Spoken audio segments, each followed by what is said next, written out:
Chez tout individu en bonne santé, la flore microbienne, également appelée le microbiote, est constituée d'un ensemble de micro-organismes tels que les bactéries, des champignons et des virus qui vivent en parfaite harmonie selon un système bien structuré. Le microbiote correspond donc à l'ensemble des micro-organismes qui ont colonisé le corps et avec lesquels tout être humain cohabite en symbiose. Certains aliments que l'on consomme au quotidien ne peuvent pas être digérés, mais cela sert de nourriture à des milliards de bactéries qui vivent dans notre tube digestif. En retour, ces micro-organismes bénéfiques améliorent notre espérance de vie, ils augmentent le taux d'absorption de certains micronutriments et ils peuvent même moduler notre niveau de stress. Ainsi, le côlon ou le gros intestin contient 10 000 milliards de bactéries, soit autant de cellules que le corps humain. Notre population bactérienne est composée de dizaines d'espèces aux caractéristiques bien différentes. Et on retrouve ainsi quelques bactéries potentiellement dangereuses pour la santé humaine, mais elles sont très souvent en trop faible quantité pour déclencher une pathologie. Et ainsi, lorsqu'on parle de mauvaises bactéries, par exemple, dans le microbiote, en fait, c'est un terme qui n'est pas vraiment juste.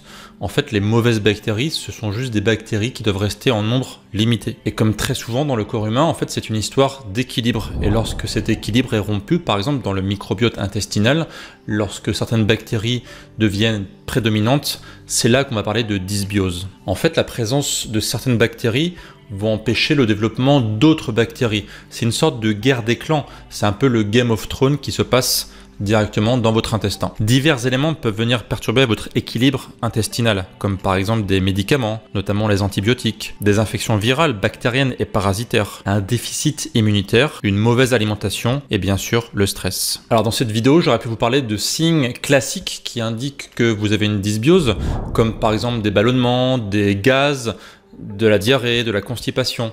Mais ce sont des signes assez classiques qui, en général, préviennent rapidement que vous avez un désordre digestif. Mais dans cette vidéo, on va parler ici de faits plutôt surprenants, de faits qui n'ont pas de lien a priori direct avec votre intestin, mais vous allez voir qu'en fait, eh bien, il y a un lien quand même. Dans cette vidéo, on va donc voir 3 faits surprenants, 3 symptômes plutôt bizarres qui indiquent que vous avez une dysbiose intestinale. Point numéro 1, vous avez des maux de tête ou des migraines. Alors oui, au premier abord, ça peut sembler bizarre de se dire qu'un désordre qui est au niveau de l'intestin va avoir un impact au niveau de notre tête. Et pour illustrer ça, en fait, je vais vous parler d'une étude qui est plutôt intéressante. Alors cette étude, dont je vous mets bien sûr, comme d'habitude, la référence dans la description de la vidéo, était composée de 50 personnes qui avaient des maux de tête assez fréquents.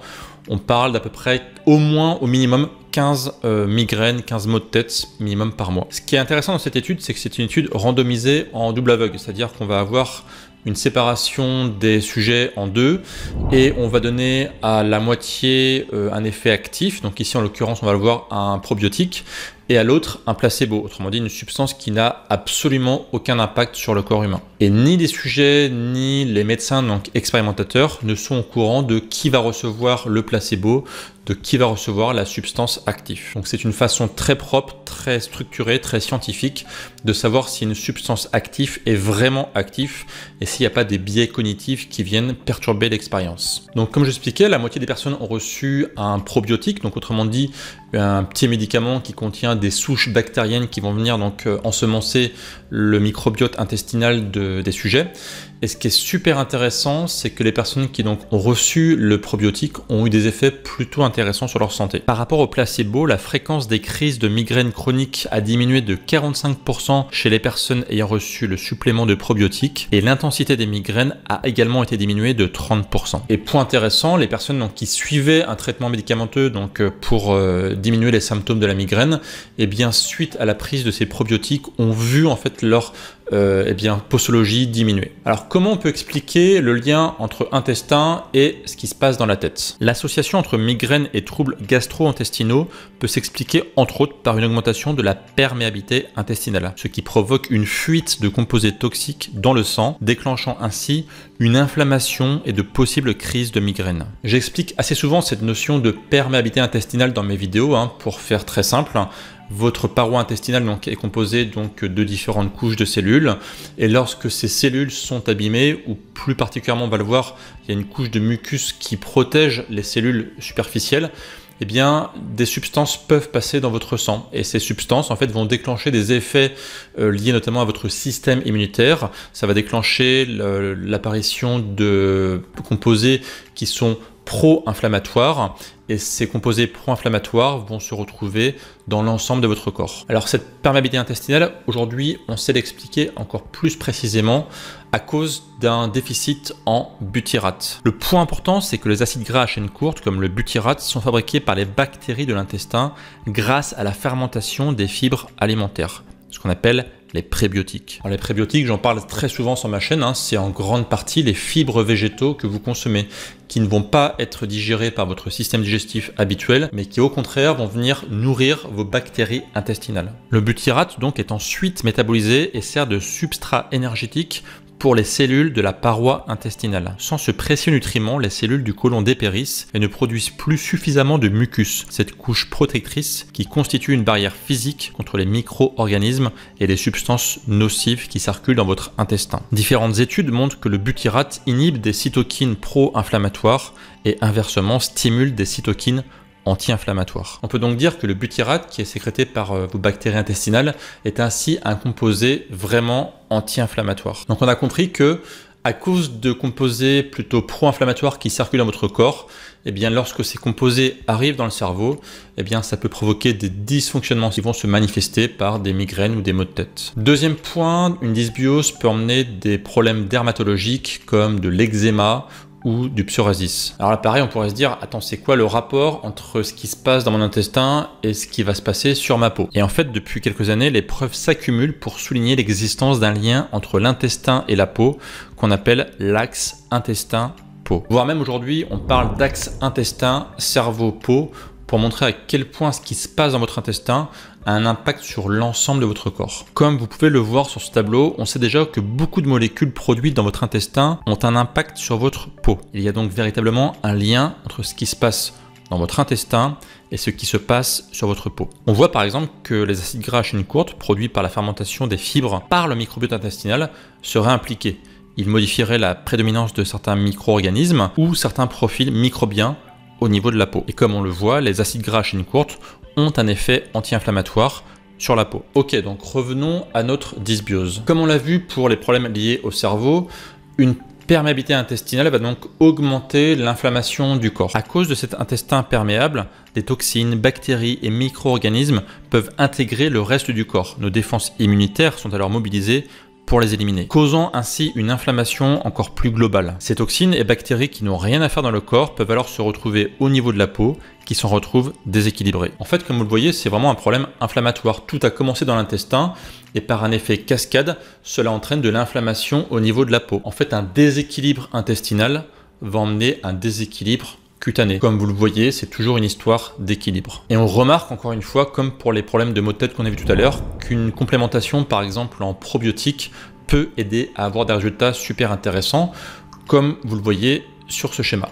En fait, en rétablissant la barrière intestinale comme il faut, en fait, on ramène l'homéostasie, l'équilibre au niveau de la peau. Alors d'ailleurs, je ne sais pas si vous connaissez le fameux livre Le charme discret de l'intestin. Et en fait, l'auteur a découvert les pouvoirs de l'intestin sur l'organisme à cause, à la base, d'un problème de peau. C'est parce qu'elle avait un problème de peau qu'elle a réussi en fait à trouver l'origine intestinale de ces problèmes de peau. Troisième conséquence surprenante d'une dysbiose, le surpoids. Alors aujourd'hui, on sait très bien que le fait d'être en surpoids n'est pas lié uniquement au fait de trop manger. Si aujourd'hui quelqu'un essaye encore de vous faire croire que le surpoids c'est uniquement lié au fait que vous consommez trop d'aliments, fuyez, c'est vraiment pas une bonne façon de faire, c'est beaucoup plus compliqué que ça. Si vous suivez mes vidéos, vous savez vraiment de quoi je parle. En fait, une multitude de facteurs peuvent entrer en jeu, notamment des facteurs émotionnels, ainsi que le fonctionnement bon ou mauvais de nos différents systèmes de régulation interne, comme nos hormones par exemple. Et si vous suivez mes vidéos, vous savez que je parle très souvent de résistance à l'insuline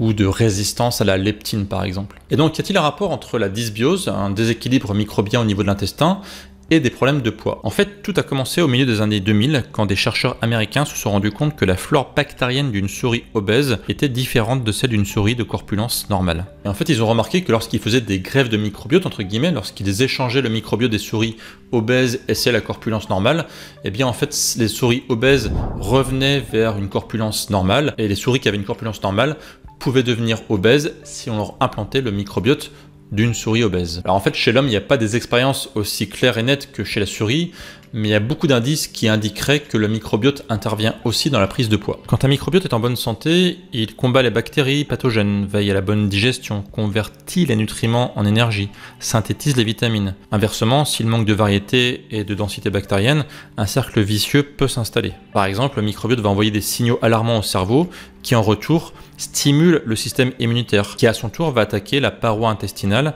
qui va alors laisser passer des substances nocives dans le sang, ce qui va entraîner de l'inflammation, et l'inflammation va altérer la flore intestinale. Conséquence de ce dysfonctionnement, surpoids, obésité, diabète, dépression, les maladies du foie, le cancer, bref, toutes les pathologies ayant pour terreau une inflammation chronique. Et même chose pour la sérotonine, qui ne peut plus faire correctement son travail.